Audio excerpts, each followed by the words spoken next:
Boa noite a todos. Boa noite, irmãos. Sejam bem-vindos. Uma alegria recebê-los aqui. Quero cumprimentar os irmãos e amigos que nos veem aí pelo nosso canal Adventista Central Aracaju. Divulgue esse canal. Mande o link das mensagens para seus amigos, para que eles também ouçam a pregação da Palavra de Deus aí transmitida aqui da Central de Aracaju, né? Central de Aracaju. Sejam muito bem-vindos. Deus abençoe todos vocês de forma poderosa. Tá bom? Eu quero mencionar aqui a presença de Raquel Moraes e Tiago Macedo. Cadê esse casal aqui? Ah, tá aqui. Pronto, sejam bem-vindos, viu? Eles moram em São Paulo, estão de férias aqui. Há mais alguém do seu lado aí que não é tão frequente aqui conosco e está nos visitando? Se houver, cumprimenta por mim aí perto. Aqui está o... Deixa eu ver se eu lembro. É Fabiana, né? Fabiana e Álvaro. Pronto. Já estou decorando o nome de vocês. Deus seja louvado. Sejam muito bem-vindos, tá? Está aqui Jorge e Emily.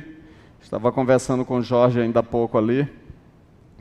E Deus seja louvado, porque daqui uns dias o Jorge e a Emily serão batizados, né?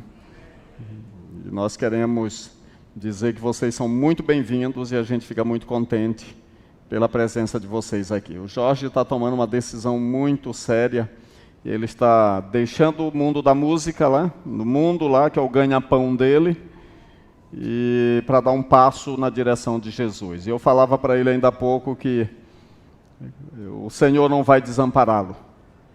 O Senhor vai sustentá-lo poderosamente e vai suprir de tudo que ele necessita para viver com dignidade. Deus abençoe a sua decisão, viu, Jorge? E Deus abençoe você também, viu, Emily? Deus abençoe muito. Vamos orar para a gente poder abrir a Bíblia? Por favor, feche seus olhos, vamos orar ao Senhor. Pai querido, que a Tua Palavra possa ser poderosa em nosso coração nessa noite. Sustenta-nos com a Tua graça e dá-nos a unção do Teu Espírito para que possamos abrir o coração, absorver esse assunto em nosso coração para o nosso crescimento espiritual. Rogo bênção sobre aqueles que nos assistem pelo YouTube ou por alguma outra rede social, que Teu nome possa ser glorificado na vida de todos aqueles que ouvem a Tua Palavra, daqueles que estão Te buscando com sinceridade.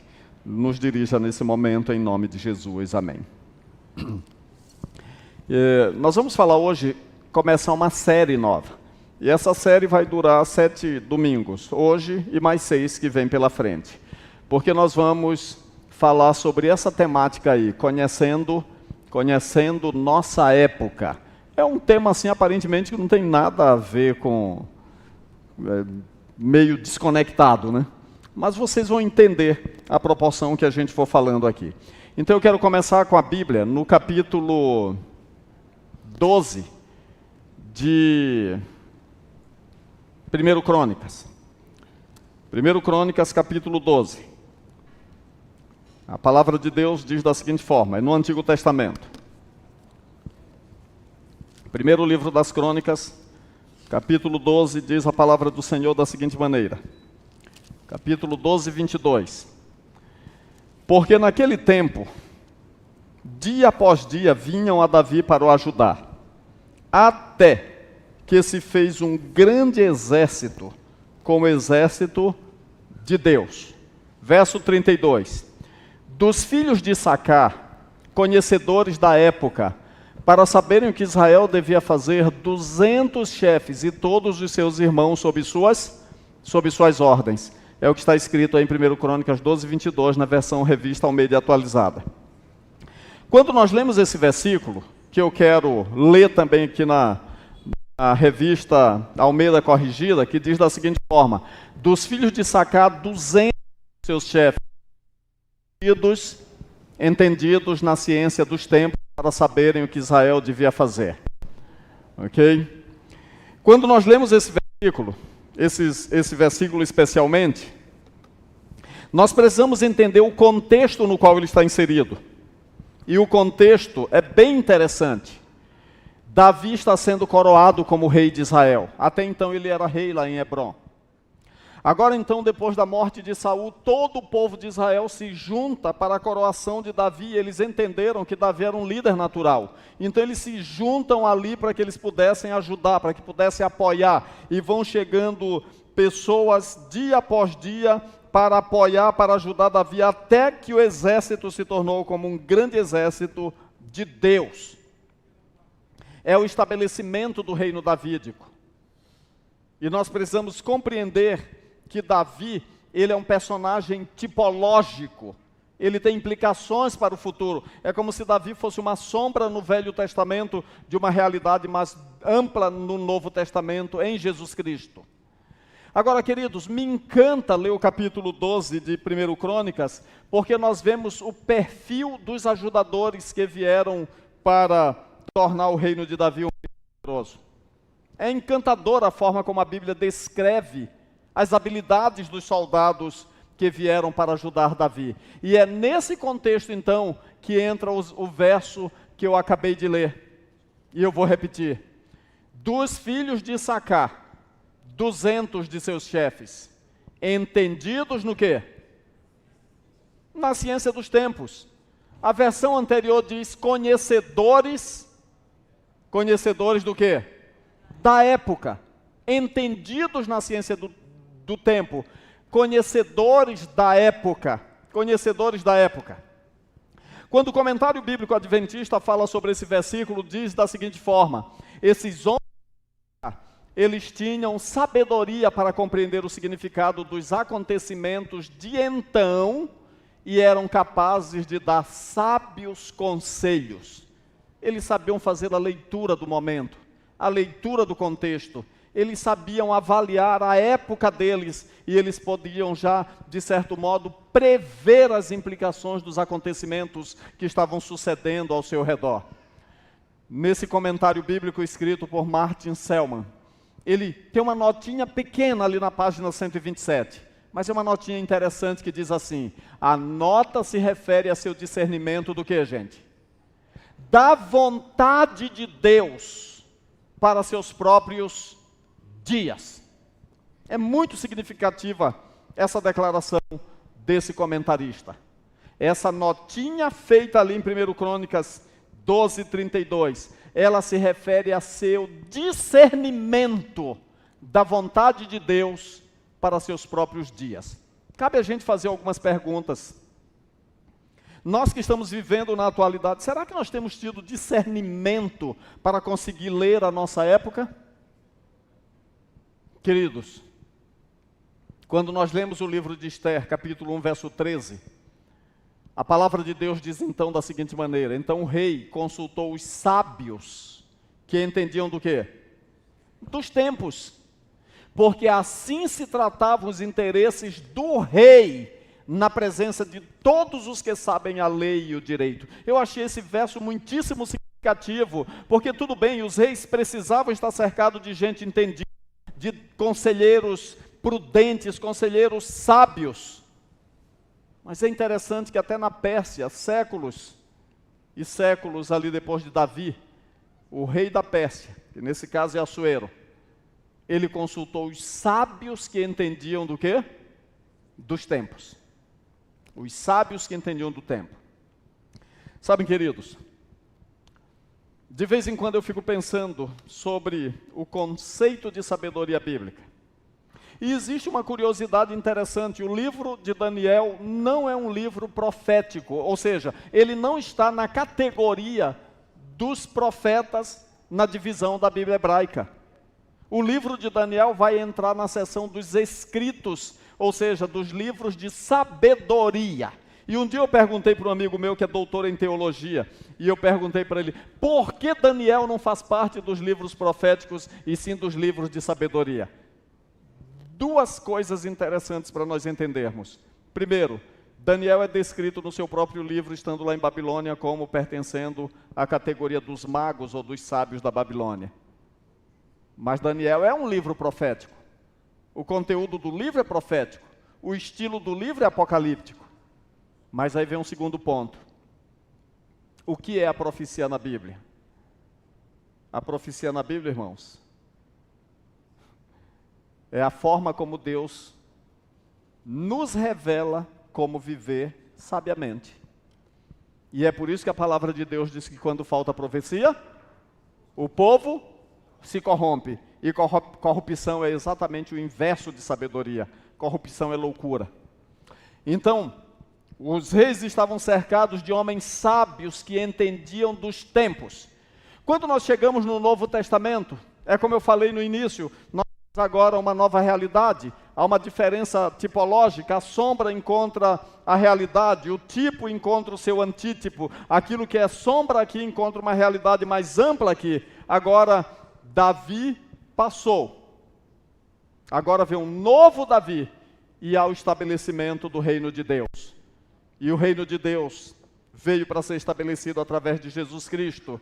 E agora, queridos, assim como no Velho Testamento foram vários perfis interessantes de colaboradores para ajudar Davi no estabelecimento do seu reino, será que seria diferente no estabelecimento do reino de Jesus? O novo Davi ou o verdadeiro Davi? Olha o que diz a palavra de Deus no livro de Romanos, capítulo 13, versículo 11 a 14. Nós vamos ler esse verso praticamente durante toda essa série, porque ele começa dizendo assim: e digo isto a vós outros, que conheceis o tempo. E digo isto a vós outros que conheceis o tempo, já é hora de vos despertardes do sono, porque a nossa salvação está agora mais perto do que quando no princípio cremos. Vai alta a noite e vem chegando o dia. Deixemos, pois, as obras das trevas e revistamo-nos das armas da luz. Andemos dignamente como em pleno dia, não em orgias e bebedices, não em impudicícias e dissoluções, não em contendas e ciúmes, mas revesti-vos do Senhor Jesus Cristo e nada disponhais para a carne no tocante às suas concupiscências. Romanos 13, 11 a 14. Esse versículo é extremamente significativo. Por que ele é significativo, irmãos? Dr. George Knight, comentando esse versículo na sua meditação matinal sobre Romanos, na página 313, por La Ruta de Romanos, ou na Rota de Romanos, ele diz assim: ao referir-se à salvação em Romanos, Paulo o faz em 3 aspectos distintos. Isso aqui é muito significativo. Um deles é a justificação, que pertence ao passado, realizada na cruz do Calvário. Quando nós aceitamos a Jesus como Salvador pessoal, nós somos justificados. O outro momento, a glorificação, que pertence ao futuro. E o terceiro é a santificação, que pertence ao presente. Se bem que se pense em geral que Romanos trata da justificação no passado, Paulo demanda uma grande quantidade de espaço no livro, capítulo 6 a 8, 12 a 15, para tratar da santificação. E santificação significa viver a vida na cruz, de acordo com Romanos 6, de 1 a 4. Santificação, irmãos, é vida transformada. Em outras palavras, de forma bem simples, entendendo um pouquinho a didática do que Paulo está falando, ele está dizendo que o cristão vive entre 2 momentos do reino de Deus. Entre 2 momentos de sucesso. Primeiro momento, a vitória da cruz. É quando o Senhor estabelece o seu reino, quando Ele começa o seu reino nesta terra, o reino da graça. Mas nós vivemos entre um outro momento que se chama a glorificação, que nós estamos esperando em nome de Jesus. Amém? A glorificação, segundo advento, a vinda do Senhor. Só que nesse ínterim, entre a justificação e a glorificação, entre o já e o ainda não, nós precisamos viver uma vida santificada. E essa vida santificada, irmãos, demanda de nós que nós tenhamos percepção, que nós façamos a leitura do tempo que nos cerca, da época que nos rodeia, porque todas as coisas que acontecem ao nosso redor, querendo ou não querendo, elas podem ter um efeito direto sobre nós, vai ter repercussão sobre nós. Isso pode afetar a nossa vivência da fé, por isso é crucial que nós tenhamos a percepção da leitura da época, da atualidade. Agora, queridos, com isso em mente, diz o Dr. John Brandt, que Paulo retorna ao tópico da escatologia iniciada no capítulo 12, verso 1 e 2. O versículo 12, 1 a 2 diz assim: portanto, apresentai o vosso corpo como sacrifício vivo, santo e agradável a Deus, que é o vosso culto racional, e não vos conformeis com este século, com este mundo, mas renovai-vos, renovai a vossa mente em Cristo. E esse é um apelo escatológico, porque quando nós aceitamos a Jesus, nós precisamos crescer espiritualmente, vivendo uma vida santificada. Agora a citação a seguir diz assim: os romanos precisavam ou precisam entender o significado dos dias em que vivem. A salvação está mais perto agora do que quando no princípio eles creram. A presente época é simbolizada por noite e trevas. As obras das trevas são mais. A metáfora ganha parte da sua força pelo fato de que as obras do mal são feitas em vergonha e, portanto, também em segredo, envolto em escuridão. Está claro isso? Paulo está fazendo um apelo para que nós conheçamos a época. A época entre a nossa salvação e a época que antecede a glorificação. É um apelo para que conheçamos, para que entendamos, para que façamos a leitura correta e para que daí tiremos o comportamento adequado que demanda a palavra de Deus de nós na nossa preparação para o lar celestial. Esse é o ponto crucial. Então, queridos, nós precisamos estar atento ao que acontece ao nosso redor. Porque se nós formos negligentes, nós podemos sofrer consequências terríveis. E há perigo quando nós ignoramos a época. Há um perigo muito grande. A palavra de Deus diz em Jeremias capítulo 8, versículo 7, diz aí na versão revista e atualizada. Olha que versículo interessante. Até a cegonha no céu conhece as suas estações. A rola, a andorinha e o grou observam o tempo da sua arribação. Mas o meu povo não conhece o juízo do Senhor. Eu gostei dessa versão na sua parte final, porque aí a palavra de Deus está dizendo: meu povo não conhece o juízo do Senhor, enquanto que os animais conhecem o tempo da sua arribação, conhecem a sua estação propícia, sabem fazer a leitura do tempo. E se nós formos fazer pelo menos uma aplicação mais detida, é como se Deus estivesse dizendo: até os animais irracionais conseguem fazer uma leitura do seu contexto. E o meu povo não está conseguindo fazer uma leitura da época em que vive, uma leitura do momento do juízo. Isso é importante que nós atentemos, que nós prestemos atenção. Na versão revista corrigida diz assim: até a cegonha no céu conhece os seus tempos determinados.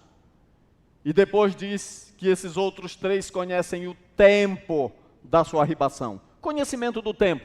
Agora, queridos, se os seres irracionais conhecem o tempo atinente à sua natureza, o povo de Deus, será que não precisa conhecer o tempo no qual está vivendo? Por isso o apóstolo Paulo fala de maneira contundente: e digo isto a vós outros que conheceis o tempo. Que conheceis o tempo. E é muito importante o verso inicial. Aqueles homens lá da tribo de Issacar, eles eram conhecedores da época. Agora, querido, que leitura fazemos do tempo atual? Que leitura cada crente que professa Jesus está fazendo do que está acontecendo ao seu redor? Ou será que nós perdemos a percepção das coisas ao nosso redor? Tem gente que amanhece, anoitece, parece que está num terreno encantado, sem dar a mínima atenção a tudo que está se passando ao seu redor. É como se fosse uma segurança infinita, como se não houvesse percepção nenhuma das coisas que estão acontecendo no momento atual. Que leitura fazemos do tempo atual? Que leitura? Mateus capítulo 16, versículo 3, o Senhor Jesus mesmo falando sobre essa temática, ele disse para os homens da sua época o seguinte: e pela manhã, o que eles diziam, hoje haverá tempestade, porque o céu está de um vermelho sombrio. Sabeis, na verdade, discernir o aspecto do céu e não podeis discernir os sinais dos tempos? Olha a fala de Jesus. Ele está levando o povo a uma reflexão da percepção do tempo natural, do tempo aqui do céu sideral. E ele está dizendo assim: vocês conseguem fazer uma leitura em termos físicos e não conseguem fazer uma leitura espiritual? Vocês não conseguem ler os sinais dos tempos proféticos? E aí o apóstolo Paulo arremata esse assunto e ele apresenta para nós um texto muitíssimo interessante que eu quero explorar de uma forma mais ampla num dos próximos sermões. E ele diz para Timóteo: sabe, porém, isto, nos últimos dias sobrevirão tempos difíceis. Sabe, porém, isto, nos últimos dias sobrevirão tempos difíceis. Tempos difíceis. Um dia desse eu estava acompanhando as matérias aí no mundo da geopolítica, e esse aqui é um tema muito interessante que chama a atenção de muita gente: o relógio do juízo final. E nessa matéria diz que o relógio do juízo final é ajustado e fim do mundo fica ainda mais próximo. Isso aqui não é coisa religiosa, é uma leitura científica e geopolítica. Há uma outra matéria quando esse relógio aparece, e ele está no contexto das reuniões das nações que têm armamento atômico. Agora, queridos, voltando para a nossa temática, existe alguém que conheça melhor o tempo que a Igreja Adventista do Sétimo Dia? Em teoria nós conhecemos. Em teoria. Em teoria, nós olhamos para a igreja como instituição e nos ufanamos e nos orgulhamos e dizemos assim: não, essa igreja conhece as profecias de tempo, entende de Daniel 7, faz os cálculos de Daniel 8 e faz o seu calendário profético. Então, aparentemente, nós entendemos do tempo. Mas, irmãos, nunca houve tanta acomodação religiosa como no momento que nós estamos vivendo, a despeito do cumprimento dos eventos finais. Que tempo é este em que estamos vivendo? De forma geral, nós estamos entre o já da justificação e o ainda não da glorificação. Nós estamos praticamente no limiar da glória. Mas, enquanto ele não vem, estamos fazendo a leitura correta desta época na qual nós vivemos e nós conseguimos entender as implicações disso para o cristianismo. Tempos difíceis estamos vivendo. E eu quero convidar vocês para que nós estudemos um pouquinho sobre qual é a ética do tempo que nós estamos vivendo. Esse será o sermão do próximo domingo. Qual é o futuro da família na época que nós estamos vivendo? Qual é a filosofia que domina o pensamento da humanidade na atualidade? O que está acontecendo com as igrejas no tempo que nós estamos vivendo? Porque o mundo religioso, irmãos, está uma verdadeira bagunça, e nós vamos estudar um pouquinho sobre espiritualidade no contexto do tempo em que nós vivemos. O que vai acontecer com a economia mundial neste tempo? Nesta época, como nós podemos ler os sinais proféticos nesse momento que nós estamos vivendo? Nós vamos abordar esses 6 temas para a nossa meditação e reflexão nessa série que eu quero viver com vocês. E eu termino lendo 1 Tessalonicenses 5, de 1 a 2, que diz assim: irmãos, relativamente aos tempos e às épocas não há necessidade que eu vos escreva. Vou fazer uma pausa. Se Paulo estivesse escrevendo para a igreja central de Aracaju, ele está escrevendo aí para os Tessalonicenses, e ele está dizendo para os Tessalonicenses sobre a vinda de Jesus. E ele está dizendo para os Tessalonicenses, olha, eu acredito que vocês já têm um conhecimento suficiente do tempo, de maneira que não há necessidade de que eu vos escreva relativamente aos tempos e às épocas. Isso foi para os Tessalonicenses. E para você?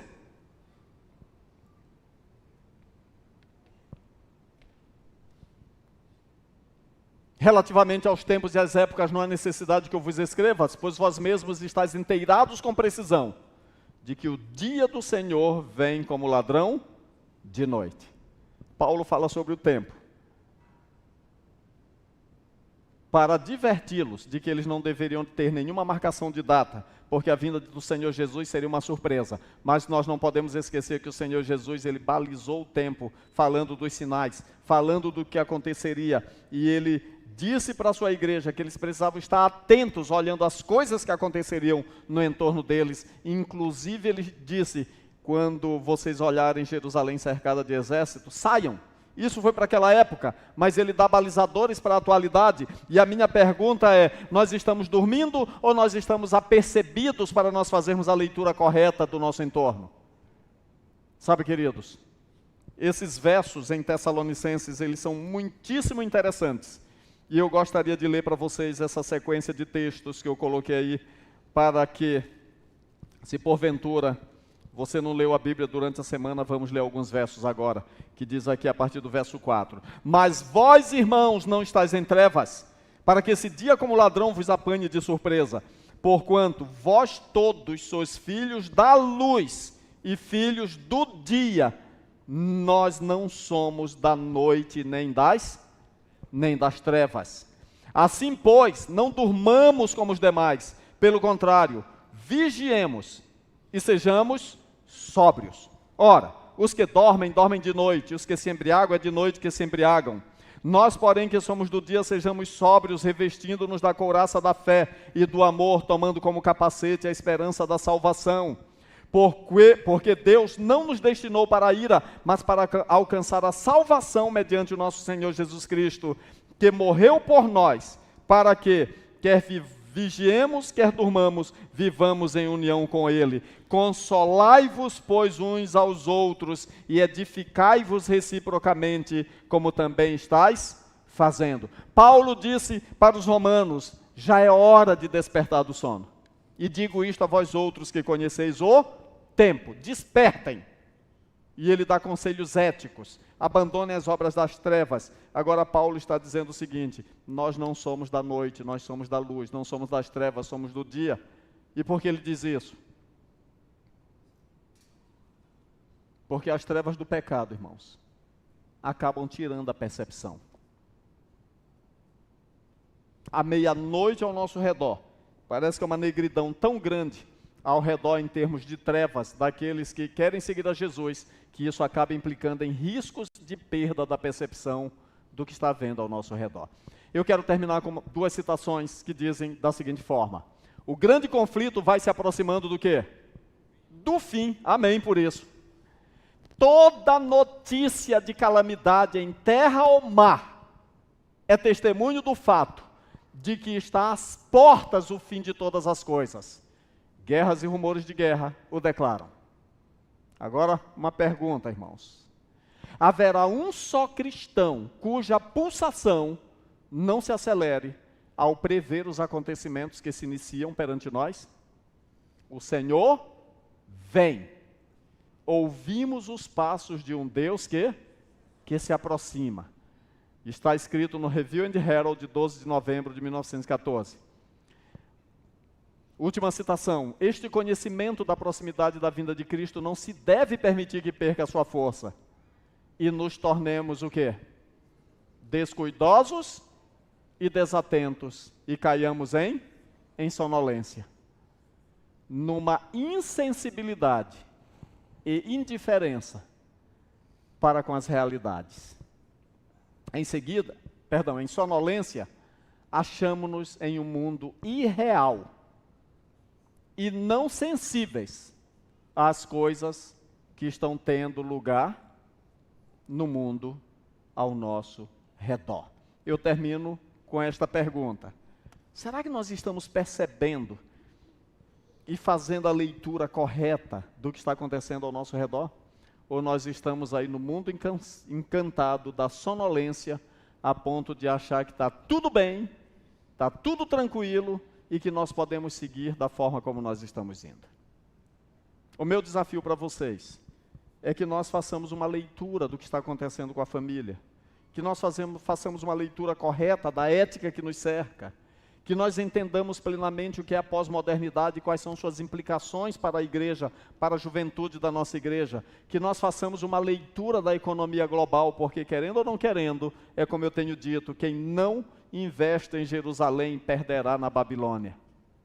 Nós precisamos fazer uma leitura, irmãos, da religiosidade atual, uma época que se fala tanto de espiritualidade, mas será que essa espiritualidade é correta? Quais são as implicações disso no drama do grande conflito? E por fim, nós veremos como o cenário escatológico está quase todo montado para o segundo advento de Jesus. Mas para terminar, será que é necessário que nós aprendamos a fazer a leitura correta, sim ou não? É necessário. E sabe, queridos, o meu objetivo principal é te dar a lente correta, para que você faça uma leitura correta do que está se passando diante dos teus olhos. Eu quero desafiá-los, para que nós estejamos juntos aqui. Tragam seus amigos, mandem os links das mensagens para seus familiares. E eu desejo que todos nós possamos crescer na graça e no comprometimento com o Senhor Jesus. Já é tempo